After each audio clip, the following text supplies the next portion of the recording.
રાજકોટના ઉપલેટામાં ધોધમાર વરસાદ, રૂપાવટી નદીમાં ઘોડાપૂર આવ્યા, ખાખી જ્વાળિયામાં પણ ખેતરોમાં પાણી ઘૂસી આવ્યા છે. મગફળી, સોયાબીન સહિતના પાકને નુકસાન પહોંચી રહ્યું છે. ખેતરોમાં પાણી ભરાતા ખેડૂતોને ભારે નુકસાની વેઠવાનો વારો આવશે. તો રાજકોટમાં હાલ ભારે વરસાદના કારણે ખાસ કરીને ગ્રામ્ય વિસ્તારોમાં ભારે વરસાદના કારણે ઘણા એવા વિસ્તારો છે કે જે અસરગ્રસ્ત બન્યા. ઉપલેટામાં ધોધમાર વરસાદથી ખેતરો જાણે બેટમાં ફેરવાયા હોય તેવા દ્રશ્યો સામે આવ્યા છે. ખાસ રૂપાવટી નદી કે જ્યાં ઘોડાપૂર આવતા આ પરિસ્થિતિ સર્જાઈ. તો રાજકોટના ધોરાજીનો ભાદર 2 ડેમ છલકાયો. ઉપરવાસમાંથી પાણીની ભરપૂર આવકના કારણે ડેમ છલકાયો. ડેમમાં 1200 ક્યુસેક પાણીની આવક નોંધાઈ રહી છે. તો જાવક પણ કરવામાં આવી રહી છે. ડેમના 2 દરવાજા 1.5 ફૂટ ખોલાયા. કાંઠા વિસ્તારના લોકોને સાવચેત કરવામાં આવ્યા.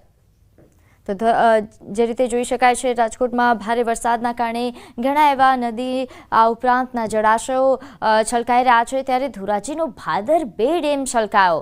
ઉપરવાસમાંથી જે પાણીની ભરપૂર આવક થઈ તેના કારણે આ પરિસ્થિતિ. આગળ વાત રાજસ્થાનની. રાજસ્થાનના ટોંક જિલ્લામાં ભારે વરસાદ બાદ અનેક ગામોમાં પૂર જેવી સ્થિતિ સર્જાઈ છે. અહીં રાહોલી ગામમાં ડેમ તૂટવાથી ગામમાં પાણી ઘૂસી ગયું. અચાનક પાણીનો પ્રવાહ આવવાથી ઘરો અને દુકાનો 6 ફૂટ સુધી પાણીથી ભરાઈ ગયા. વરસાદી પાણી ભરાઈ જવાથી કરોડોનું નુકસાન થયું છે. પાણીના જોરદાર પ્રવાહમાં ઘણા પશુઓ પણ તણાઈ ગયા. ઘરો તેમજ દુકાનોમાં પાણી ભરાઈ જવાથી સામાન વરસાદના પાણીમાં ડૂબી ગયો. પ્રશાસને રાહત અને બચાવની કામગીરી હાથ ધરી.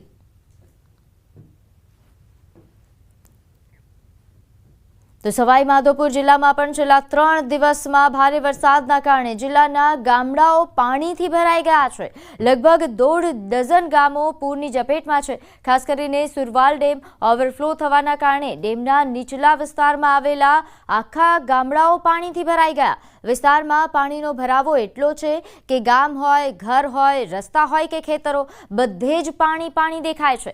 જિલ્લામાં ભારે વરસાદના કારણે 1.5 ડઝનથી વધુ ગામોની હાલત ખરાબ છે અને આખું ગામ પૂરથી ખરાબ રીતે પ્રભાવિત થયું છે. આવી સ્થિતિમાં આ ગામના લોકો ભારે સમસ્યાનો સામનો કરી રહ્યા છે અને ચોમાસાની આફતથી લોકોનું બધું જ બરબાદ થઈ ગયું છે. અહીં સવાઈ માધોપુરનો ખાસ અહેવાલ.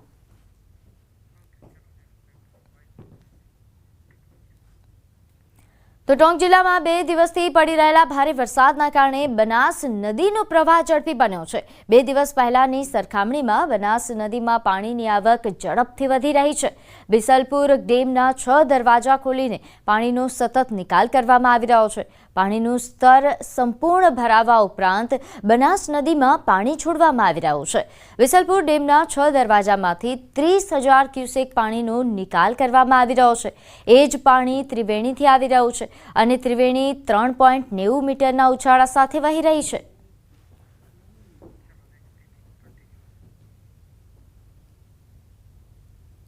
તો ઝારખંડના ચતરા જિલ્લામાં સતત વરસાદે ભયાનક પરિસ્થિતિ સર્જી. અહીં સેંકડો ઘરો પાણીમાં ડૂબી ગયા છે અને ઘણા પરિવારોને સલામત સ્થળોએ આશ્રય લેવાની ફરજ પડી રહી છે. રસ્તાઓ અને પુલોને થયેલા નુકસાનના કારણે ગામો ટાપુ બની ગયા છે.